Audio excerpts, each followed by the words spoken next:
हाँ जी विद्यार्थियों, अज आप सिद्ध गोष्ट गुरु नानक देव जी की रचित जिहड़ी बाणी है उसका विषय वस्तु करन जा रहे हैं। तो सब तो पहला असी गुरु नानक देव जी के समय बारे गल करिए तो उन्होंने दे समय दे विच नाथ जोगियां का बहुत प्रभाव सी। इसे करके जिहड़ा गुरु नानक देव जी की सिद्धां दे नाल जोगियां दे नाल जिहड़ी हैगा संवाद चलदा रहिंदा सी। ते इस रचना सिद्ध गोष्ट विच जो रामकली राग दे विच लिखी गई आ, इहदा मंतव भी जिहड़ा योग मत का विश्लेषण करना। ठीक है, ये बहुत वक्रे प्रसंग दे विच लिखी गई आ ते जिहड़ा इस तरह की उच्च पाए की जिहड़ी हैगी आ रचना संवाद की शैली दे विच होवे जिहड़ी वो जिहड़ी साहित्य दे विच नज़र नहीं आई। तो भारतीय दार्शनिक परंपरा दे विच जिहड़ा योग साधना का काफ़ी महत्व रहा। ये हवाले सानू वेदां उपनिषदां जिहड़ी भगवत गीता ये बारे ये विच सानू इस बारे हवाले मिलते आ। ते जिहड़ा बुद्ध मत विच भी निर्वाण पद की जिहड़ी प्राप्ति लई योग साधना नू जिहड़ा सहायक मन्निया गया। तांत्रिकां ते सिद्धां विच भी इहदी विशेष मानता रही आ। तो जे असी गुरु नानक देव जी दे जिहड़े दी जिहड़ी विचारधारा सी कि उन्होंने अपने पूर्वकाली सुधारकों दीआं सार्थक रीतियां नू ग्रहण किया है। तो परंतु जिहड़े फोकट कर्म कांड सीगे जिहड़े मनुखता दे लई जिहड़े गुणकारी नहीं सी जां मनुखता दे लई मन्नण योग नहीं सी, उन्हां नू जिहड़ा उन्होंने रद्द किया। तो गुरु नानक देव जी ने जिहड़ा धर्म नू बहुत सीमित शब्दों के विच जिहड़ा नहीं स्वीकार किया, उन्होंने धर्म नू बहुत जिहड़ा हैगा वड्डा लैवल जिहड़ा ते लैके गए आ, बहुत जिहड़ा विशाल जिहड़े अर्थ सानू दिते आ। उन्हों की शख्सियत बारे गुरु नानक देव जी की शख्सियत बारे डॉक्टर JS गरेवाल ने लिखा कि गुरु नानक देव जी जिहड़े हैगे आ वो अपनी बाणी विच राजनीतिक सत्ता के स्वामियां अते उन्हां दे धार्मिक बुलारियां विच निकट संपर्क अनुभव करते प्रतीत हुंदे हन। सत्ताधारी उन्हां लोकां प्रति वितकरे की भावना रखते हैं जिहड़े उन्हां दे अकीदियां वाले नहीं हुंदे। स्पष्ट है कि गुरु साहिब धार्मिक पक्ष तो कीते जांदे अजिहे वितकरे प्रति रता भी हमदर्दी नहीं रखते। जिहड़ा हैगा गुरु जी ने राजनीतिक विचार अते अमानवी कारजां प्रति विद्रोही आवाज़ बुलंद की। गुरु नानक देव जी जिहड़े हैगे वो अपने जीवन विच बहुत लंबियां लंबियां यात्रावां ते गए। उन्हां यात्रावां नूं उदासियां कहा गया। तो उदासी शब्द भी जिहड़ा हैगा गुरु जी के योग सिद्धांतां नाल जिहड़ा संबंधां दा परिचय करवाउंदा। इन्हां उदासियां समय गुरु नानक देव जी हर वर्ग के लोगों को मिले, उन्हां नाल विचार वटांदरा किया, उन्हां नूं सत मार्ग की सोझी प्रदान की। तो इन्हां दीयां गोष्टां जिहड़ियां हैगियां वो हिंदू मुसलमान फकीरां नाल भी होईयां, राजियां नाल भी, धनवानां नाल, चोरां ठग्गां नाल अते जादूगरां नाल भी जिहड़ियां होईयां। जिहड़ियां सब तो वध जिहड़ियां आपदियां गोष्टां गुरु नानक देव जी दीयां गोष्टां वो नाथ जोगियां नाल होईयां, जो भारती प्रसंग विच जिहड़ियां काफ़ी महत्वपूर्ण जिहड़ियां सिद्ध होईयां जां जिहड़ियां क्योंकि उस समय जिहड़े हैगे नाथ जोगी जिहड़ा धर्म के खेत्र दे विच जां जिहड़ा उस समय जिहड़ा नाथ जोगियां दा बहुत प्रभाव सी। इस करके गुरु नानक देव जी दीयां गोष्टां दे विच जो उन्हां नाल संवाद रचाया गया वो योग मत दे बारे जिहड़ा विश्लेषण कर रहा वो बहुत अपने आप दे विच महत्वपूर्ण आ। जे असी इस नूं इहदे जिहड़ा विषय बारे कि गुरु नानक देव जी ने इस दे विच की विषय ले आ, किहड़े सवाल जवाब होए आ, ਉਹਦੇ बारे गल करिए तो सब तो पहला आप देखते हैं कि इस रचना दे विच जिहड़ा 26वीं तो 42वीं पौड़ी दे विच जिहड़ा हैगा वो जपजी साहिब दीयां सुनिए अते मन्ने वालियां पौड़ियां दी जिहड़ी गूंज सुनाई दिंदी है, उस तरह दी जिहड़ा इस दे विच जिहड़ा विचार पेश किए गया। सिद्ध गोष्ट जिहड़ा प्रश्न उत्तर शैली विच रची गई आ। सारे जोगी सामूहिक रूप दे विच गुरु नानक देव जी नूं प्रश्न करते आ ते गुरु जी नालों नाल उत्तर दे के उन्हां दीयां जिहड़ियां शंकावां हैगियां जिग्यासावां हैगियां उन्हां दा समाधान करते आ। तां हुण असीं देखदे हां कि सब तो पहला जिहड़ा प्रश्न की हुंदा कि इहदे विच नाथ जोगी जिहड़ा गुरु जी तो पुछदे आ, उन्हां दा परिचय पुछदे आ कि तुहाडा नाम की है, किहड़ा तुहाडा मार्ग आ ते तुहाडा जीवन प्रयोजन की है। तो इस दे उत्तर दे विच जिहड़ा गुरु जी जवाब दिंदे आ कि प्रभु भगती मेरा धर्म आ, मुक्ति साडा प्रयोजन आ ते गुरु किरपा द्वारा जिहड़ा प्राप्त शब्द आ ਪ੍ਰਭੂ ਪ੍ਰਾਪਤੀ ਲਈ ਸਾਧਨ ਆ। ਠੀਕ ਹੈ, ਜਿਹੜਾ ਸਿੱਧ ਗੋਸ਼ਟ ਦੇ ਵਿੱਚ ਦੇਖੋ ਕਿ ਕਬਨ ਤੁਮੇ ਕਿਆ ਨਾਉ ਤੁਮਾਰਾ, ਮਾਰਗ ਕੌਣ ਸੁਆਓ, ਕਹਿ ਬੈਸੋ ਕਹਿ ਰਹੀਏ ਬਾਲੇ, ਕਹਿ ਆਵੋ ਕਹਿ ਜਾਓ। ਠੀਕ ਹੈ, ਇਸੇ ਤਰ੍ਹਾਂ ਜਿਹੜਾ ਹੈਗਾ ਫਿਰ ਅੱਗੇ ਹੈ ਕਿ ਜਦੋਂ ਗੁਰੂ ਨਾਨਕ ਦੇਵ ਜੀ ਨੇ ਉੱਤਰ ਦੇ ਦਿੱਤਾ ਤਾਂ ਜੋਗੀਆਂ ਨੂੰ ਜਿਹੜਾ ਅਨੁਭਵ ਹੋ ਗਿਆ ਕਿ ਗੁਰੂ ਨਾਨਕ ਦੇਵ ਜੀ ਇੱਕ ਪਹੁੰਚੇ ਹੋਏ ਸੰਤ ਹਨ। ਉਹਨਾਂ ਦੇ ਉੱਤਰ ਨੂੰ ਸੁਣ ਕੇ ਤਾਂ ਉਹ ਗੁਰੂ ਜੀ ਤੋਂ ਜਿਹੜਾ ਮੁਕਤੀ ਮਾਰਗ ਦੀ ਹਕੀਕਤ ਦੇ ਬਾਰੇ ਸਾਰੇ ਪ੍ਰਸ਼ਨ ਪੁੱਛਦੇ ਆ ਕਿ ਜੈਸੇ ਜਲ ਮੈਂ ਕਮਲ ਨਿਰਾਲਮ, ਮੁਰਗਾਈ ਨੈਸਾਨੇ, ਸੁਰਤ ਸ਼ਬਦ ਭਵ ਸਾਗਰ ਤਰੀਐ, ਨਾਨਕ ਨਾਮ ਬਖਾਨੇ।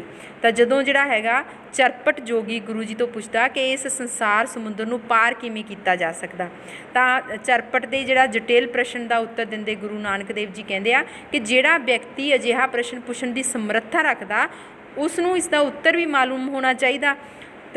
ਤਾਂ ਫਿਰ ਜਿਹੜਾ ਉਹ ਕਹਿੰਦੇ ਆ ਕਿ ਤੁਸੀਂ ਠੀਕ ਹੋ, ਇਸ ਜਿਹੜਾ ਸੰਸਾਰ ਸਮੁੰਦਰ ਤੋਂ ਪਾਰ ਗੁਜ਼ਰਨਾ ਬਹੁਤ ਕਠਿਨ ਕਾਰਜ ਆ। ਜਿਹੜਾ ਇੱਕ ਦ੍ਰਿਸ਼ਟਾਂਤ ਦੁਆਰਾ ਫਿਰ ਗੁਰੂ ਜੀ ਜੋਗੀਆਂ ਨੂੰ ਸਮਝਾਉਂਦੇ ਨੇ ਕਿ ਜਿਸ ਤਰ੍ਹਾਂ ਇੱਕ ਕਮਲ ਫੁੱਲ ਪਾਣੀ ਵਿੱਚ ਨਿਵਾਸ ਕਰਨ ਦੇ ਬਾਵਜੂਦ ਇਸ ਤੋਂ ਨਿਰਲੇਪ ਰਹਿੰਦਾ ਅਤੇ ਮੁਰਗਾਬੀ ਨਦੀ ਵਿੱਚ ਰਹਿਣ ਦੇ ਬਾਵਜੂਦ ਅਭਿੱਜ ਰਹਿੰਦੀ ਆ, ਉਸੇ ਤਰ੍ਹਾਂ ਜਿਹੜਾ ਗੁਰੂ ਦੇ ਸ਼ਬਦ ਵਿੱਚ ਸੁਰਤ ਨੂੰ ਜੋੜ ਕੇ ਦੁਨੀਆ ਵਿੱਚ ਰਹਿੰਦਿਆਂ ਹੋਇਆਂ ਇਸ ਤੋਂ ਪਾਰ ਜਾਇਆ ਜਾ ਸਕਦਾ ਹੈ ਕਿ ਜੈਸੇ ਜਲ ਮੈਂ ਕਮਲ ਨਿਰਾਲਮ, ਮੁਰਗਾਈ ਨੈਸਾਨੇ। ਉਹਨਾਂ ਨੇ ਗੁਰੂ ਨਾਨਕ ਦੇਵ ਜੀ ਨੇ ਮੁਕਤੀ ਮਾਰਗ ਦਾ ਉੱਤਰ ਇਹ ਸਮਝਾਇਆ।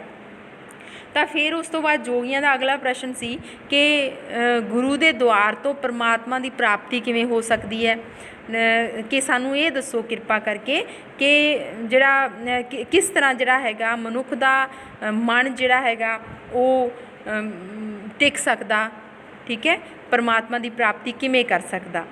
ਤਾਂ ਗੁਰੂ ਨਾਨਕ ਦੇਵ ਜੀ ਉੱਤਰ ਦਿੰਦੇ ਆ ਕਿ ਸੱਚੇ ਗੁਰੂ ਦੇ ਮਿਲਣ ਨਾਲ, ਗੁਰੂ ਦੀ ਗੱਲ ਦੱਸਦੇ ਆ ਕਿ ਵਿਅਕਤੀ ਦਾ ਚੰਚਲ ਮਨ ਟਿਕ ਜਾਂਦਾ, ਸੱਚੇ ਗੁਰੂ ਦੇ ਮਿਲਣ ਨਾਲ ਨਾਮ ਇਸ ਦਾ ਆਧਾਰ ਬਣ ਜਾਂਦਾ।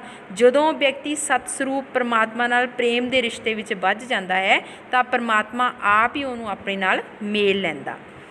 ਇਹ ਮਨ ਚਲਤੋ ਸੱਚ ਕਰ ਵੈਸੇ, ਨਾਨਕ ਨਾਮ ਆਧਾਰੋ। ਤਾਂ ਫਿਰ ਗੁਰੂ ਜੀ ਦਾ ਉੱਤਰ ਸੁਣ ਕੇ ਲੋਹਾ ਰੀਪਾ ਜੋਗੀ ਜੋਗ ਪੰਥ ਦੀ ਵਿਆਖਿਆ ਕਰਦਾ। ਉਸ ਅਨੁਸਾਰ ਜੋਗੀ ਲੋਕ ਸ਼ਹਿਰੀ ਆਬਾਦੀ ਅਤੇ ਆਵਾਜਾਈ ਵਾਲੇ ਰਾਹਾਂ ਤੋਂ ਹਟ ਕੇ ਜੰਗਲਾਂ ਵਿੱਚ ਨਿਵਾਸ ਕਰਦੇ ਹਨ। ਉਹਨਾਂ ਦਾ ਭੋਜਨ ਕੰਦ ਮੂਲ ਹੁੰਦਾ ਹੈ। ਜੋਗੀ ਲੋਕ ਤੀਰਥਾਂ ਉੱਪਰ ਇਸ਼ਨਾਨ ਕਰਕੇ ਆਪਣੇ ਤਨ ਮਨ ਨੂੰ ਮਾਇਆ ਅਤੇ ਹੋਰ ਵਿਕਾਰਾਂ ਤੋਂ ਮੁਕਤ ਕਰ ਲੈਂਦੇ ਹਨ। ਇਸ ਜੀਵਨ ਜਾਚ ਨੂੰ ਜੋਗ ਜੁਗਤ ਕਿਹਾ ਜਾਂਦਾ ਹੈ। ਉਹ ਕਹਿੰਦੇ ਆ ਪਰੰਤੂ ਗੁਰੂ ਜੀ ਫਿਰ ਲੋਹਾ ਰੀਪਾ ਦੇ ਕਥਨ ਉੱਪਰ ਟਿੱਪਣੀ ਕਰਦੇ ਆ ਅਤੇ ਕਹਿੰਦੇ ਆ ਕਿ ਅਸਲ ਵਿੱਚ ਸਾਧਕ ਉਹੀ ਆ ਜਿਹੜਾ ਘਰ-ਬਾਰ ਵਿੱਚ ਰਹਿੰਦਿਆਂ ਹੋਇਆਂ ਅਵਿਦਿਆ ਦੀ ਨੀਂਦ ਵਿੱਚ ਨਾ ਸੌਵੇਂ, ਬੇਗਾਨੇ ਘਰ ਵਿੱਚ ਨਿਵਾਸ ਕਰਨ ਦੇ ਬਾਵਜੂਦ ਵੀ ਮੋਹ ਮਾਇਆ ਦੇ ਪ੍ਰਭਾਵ ਅਧੀਨ ਉਸਦਾ ਚਿੱਤ ਨਾ ਡੋਲੇ। ਹਾਟ ਪਟਨ ਘਰ ਗੁਰੂ ਦਿਖਾਇਆ, ਸਹਿਜੇ ਸੱਚ ਵਾਪਾਰੋ, ਖੰਡਿਤ ਨਿੰਦਾ ਅਲਪ ਆਹਾਰਮ, ਨਾਨਕ ਤਤ ਵਿਚਾਰੋ। ਕਿ ਜਿਹੜਾ ਹੈਗਾ ਇਸ ਤਰ੍ਹਾਂ ਦਾ ਮਨੁੱਖ ਜਿਹੜਾ ਜਿਹਦਾ ਮਨ ਨਹੀਂ ਡੋਲਦਾ, ਜਿਹੜਾ ਟਿਕਿਆ ਹੋਇਆ, ਉਹ ਵਿਕਾਰਾਂ ਦੀ ਦੁਨੀਆ ਦਾ ਜਿਹੜਾ ਤਿਆਗ ਕਰ ਦਿੰਦਾ। ਇਹ ਗੁਰੂ ਨਾਨਕ ਦੇਵ ਜੀ ਉਹਨਾਂ ਨੂੰ ਉੱਤਰ ਦਿੰਦੇ ਆ।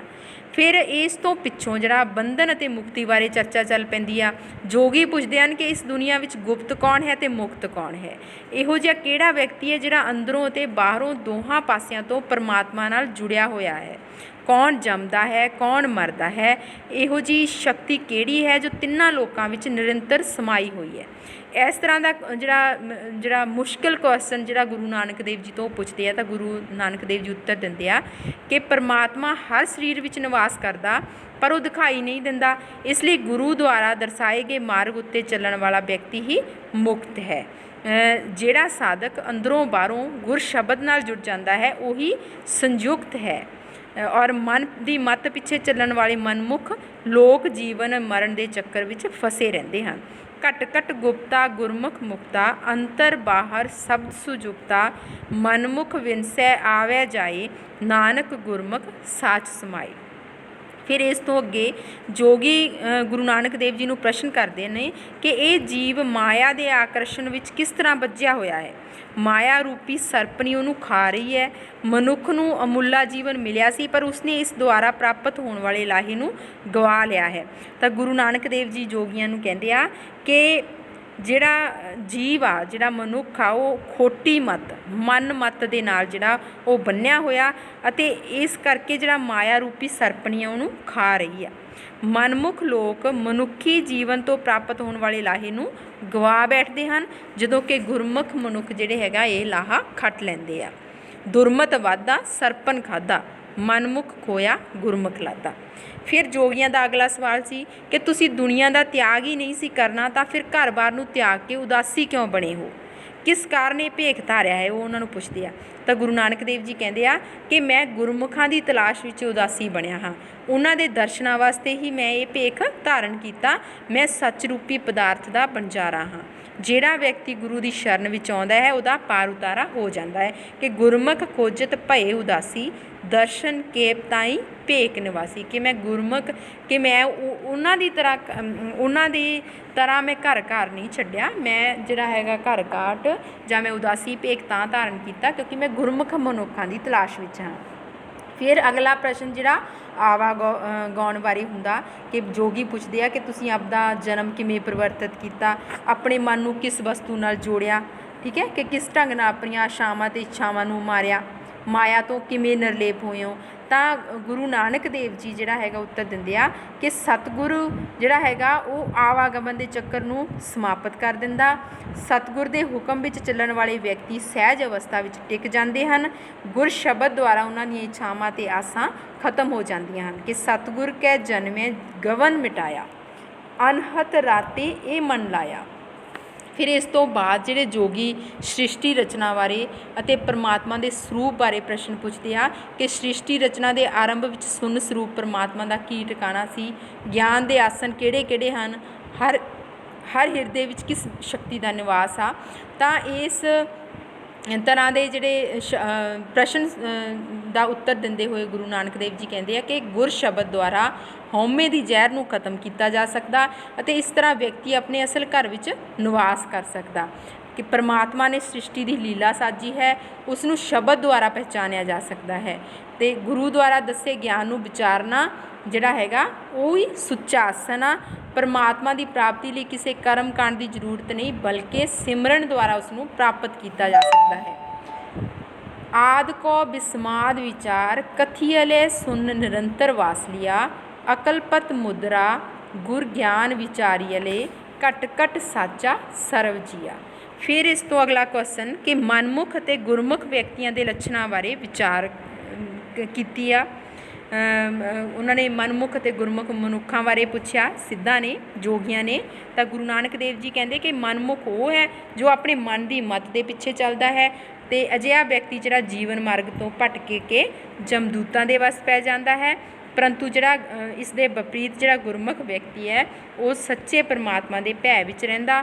ਗੁਰਮੁਖ ਨੂੰ ਪਰਮ ਪਦ ਦੀ ਪ੍ਰਾਪਤੀ ਹੋ ਜਾਂਦੀ ਹੈ। ਕਿ ਮਨਮੁਖ ਭੁੱਲੈ ਜਮਕੀ ਕਾਨ, ਪਰ ਕਰ ਜੋ ਹੈ ਹਾਨੇ ਹਾਨ, ਮਨਮੁਖ ਭਰਮ ਭਵੈ ਬੇਵਾਨ, ਬੇਮਾਰਗ ਮੂਸੇ ਮੰਤਰ ਮਸਾਨ।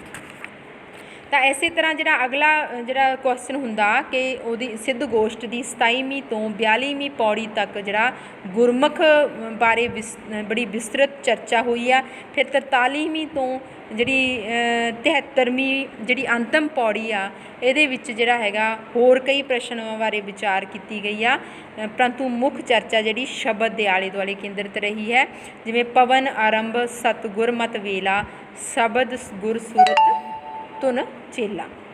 ਸਿੱਧ ਗੋਸ਼ਟ ਵਿੱਚ ਗੁਰੂ ਨਾਨਕ ਦੇਵ ਜੀ ਨੇ ਮੁਕਤੀ, ਸ੍ਰਿਸ਼ਟੀ ਰਚਨਾ, ਮਾਇਆ, ਗੁਰਮੁਖ ਆਦਿਕ ਸੰਕਲਪਾਂ ਬਾਰੇ ਜਿਹੜੇ ਬਹੁਤ ਜਿਹੜੇ ਸਟੀਕ ਅਤੇ ਸਪਸ਼ਟ ਢੰਗ ਨਾਲ ਜਿਹੜੇ ਵਿਚਾਰ ਪ੍ਰਗਟ ਕੀਤੇ ਆ। ਅੰਤਲੇ 2 ਪਦਾਂ ਵਿੱਚ ਸਿੱਧ ਗੋਸ਼ਟ ਦਾ ਸਾਰਾਂਸ਼ ਪੇਸ਼ ਹੋਇਆ ਹੈ। ਇਸ ਸਾਰਾਂਸ਼ ਦੇ ਵਿੱਚ ਕੀ ਹੈ ਕਿ ਦੱਸਿਆ ਗਿਆ ਕਿ ਨਾਮ ਤੋਂ ਬਿਨਾਂ ਜੋਗ ਨਹੀਂ ਹੋ ਸਕਦਾ। ਨਾਮ ਦੁਆਰਾ ਹੀ ਸੱਚਾ ਸੁੱਖ, ਪੂਰਨ ਗਿਆਨ ਅਤੇ ਅਨੰਤ ਭਗਤੀ ਪ੍ਰਾਪਤ ਹੁੰਦੀ ਹੈ। ਇਸ ਸਮੁੱਚੀ ਚਰਚਾ ਵਿੱਚ ਗੁਰੂ ਨਾਨਕ ਦੇਵ ਜੀ ਦੱਸਦੇ ਨੇ ਕਿ ਜੇ ਮਨੁੱਖ ਸੋਚੇ ਜੋ ਉਸਨੇ ਪ੍ਰਭੂ ਦੀ ਸਾਰੀ ਹਿਕਮਤ, ਰਮਜ ਜਾਂ ਜੁਗਤੀ ਪਾ ਲਈ ਹੈ ਤਾਂ ਉਹ ਉਸਦੀ ਭੁੱਲ ਹੋਵੇਗੀ। ਭਾਵ ਕਿ ਮਨੁੱਖ ਜਿਹੜਾ ਹੈਗਾ ਉਹ ਕਦੇ ਵੀ ਉਸ ਉੱਚ ਸ਼ਕਤੀ ਦੀ ਜਾਂ ਉਸ ਕੁਦਰਤ ਦੀ ਥਾਂ ਨਹੀਂ ਪਾ ਸਕਦਾ। ਜਿਹੜਾ ਹੈਗਾ ਆਪਣੀ ਜਿਹੜੀ ਗਤ ਮਤ ਉਹ ਆਪ ਹੀ ਜਾਣਦਾ, ਉਹ ਪਰਮਾਤਮਾ। ਗੁਪਤ ਪ੍ਰਗਟ ਵੀ ਉਸੇ ਦਾ ਵਰਤਾਰਾ ਹੈ। ਅਨੇਕਾਂ ਸਿੱਧ ਸਾਧਕ ਉਸਦੇ ਭੇਤਾਂ ਨੂੰ ਖੋਜਦੇ ਫਿਰਦੇ ਹਨ, ਪਰ ਅੱਜ ਤੱਕ ਕੋਈ ਵੀ ਕਿਸੇ ਨਿਰਣੇ 'ਤੇ ਨਹੀਂ ਪਹੁੰਚ ਸਕਿਆ। ਸਿੱਧ ਗੋਸ਼ਟ ਦੇ ਵਿਸ਼ੇਗਤ ਮਹੱਤਵ ਨੂੰ ਸਪਸ਼ਟ ਕਰਦੇ ਹੋਏ ਡਾਕਟਰ ਜੀਤ ਸਿੰਘ ਸੀਤਲ ਲਿਖਦੇ ਆ ਕਿ ਇਹ ਬਾਣੀ ਜਪਜੀ ਵਾਂਗ ਗੁਰਮਤਿ ਸਿਧਾਂਤ ਦਾ ਦਰਪਣ ਹੈ। ਵਾਹਿਗੁਰੂ ਦੀ ਏਕਤਾ, ਉਸ ਤੋਂ ਬਿਨਾਂ ਕਿਸੇ ਦੂਜੇ ਦੀ ਹੋਂਦ ਨੂੰ ਨਾ ਮੰਨਣਾ, ਉਸ ਇੱਕੋ ਨਿਰੰਕਾਰ ਨੂੰ ਸ੍ਰਿਸ਼ਟੀ ਦਾ ਰਚੇਤਾ ਅਤੇ ਕਰਤਾ ਮੰਨਣਾ, ਤਿੰਨਾਂ ਕਾਲਾਂ, ਤਿੰਨਾਂ ਭਵਨਾਂ, ਤਿੰਨਾਂ ਲੋਕਾਂ ਵਿੱਚ ਉਸ ਦਾ ਸਮਾਇਆ ਹੋਣਾ, ਉਸ ਅਕਾਲ ਪੁਰਖ ਦਾ ਗੁਰੂ ਦੁਆਰਾ ਪ੍ਰਗਟ ਹੋਣਾ, ਗੁਰੂ ਦਾ ਗੁਰਮੁਖ ਉੱਤੇ ਨਦਰ ਨਿਹਾਲ ਹੋਣਾ ਜਿਹੜਾ ਹੈਗਾ, ਇਸ ਤਰ੍ਹਾਂ ਸ਼ਬਦ ਗੁਰੂ ਦੁਆਰਾ ਇੱਕ ਓਂਕਾਰ ਨਾਲ ਸਦੀਵੀ ਅਤੇ ਸਥਿਰ ਜਿਹੜਾ ਸੁਹਾਗ ਪ੍ਰਾਪਤ ਕਰਨਾ ਗੁਰੂ ਨਾਨਕ ਦੇਵ ਜੀ ਦੇ ਮੁੱਖ ਆਸ਼ੇ ਸੀ। ਸਿੱਧ ਗੋਸ਼ਟ ਰਾਹੀਂ ਗੁਰੂ ਨਾਨਕ ਦੇਵ ਜੀ ਨੇ ਸੱਚੇ ਜੋਗੀ ਦੀ ਸੱਚੀ ਕਿਰਤ ਜਿਹੜੀ ਦੱਸੀ ਆ ਕਿ ਕਿਸ ਤਰ੍ਹਾਂ ਦੀ ਹੁੰਦੀ ਆ। ਜੀਵ ਰੂਪ ਜਗਿਆਸੂ ਨੂੰ ਸੱਤ ਮਾਰਗ ਦੇ ਜਿਹੜੇ ਦਰਸ਼ਨ ਕਰਵਾਏ ਹਨ, ਸੱਚ ਮਾਰਗ ਦੀ ਸੋਝੀ ਦਿੱਤੀ ਆ। ਇਸ ਤਰ੍ਹਾਂ ਸਿੱਧ ਗੋਸ਼ਟ ਵਿੱਚ ਦਰਸਾਇਆ ਜਿਹੜਾ ਸਹਿਜ ਮਾਰਗ ਆ ਉਹ ਕਿਸੇ ਵਿਸ਼ੇਸ਼ ਵਿਅਕਤੀ, ਸਮਾਜ, ਸੰਪਰਦਾਇ ਜਾਂ ਧਰਮ ਤੱਕ ਸੀਮਤ ਨਹੀਂ। ਇਹ ਪੂਰੇ ਮਨੁੱਖ ਜਿਹੜੀ ਪੂਰੀ ਸ੍ਰਿਸ਼ਟੀ ਦੇ ਲਈ, ਸਾਰੀ ਮਨੁੱਖ ਕੌਮ ਦੇ ਲਈ, ਸਾਰੀ ਮਨੁੱਖ ਜਾਤੀ ਦੇ ਲਈ ਹੈ।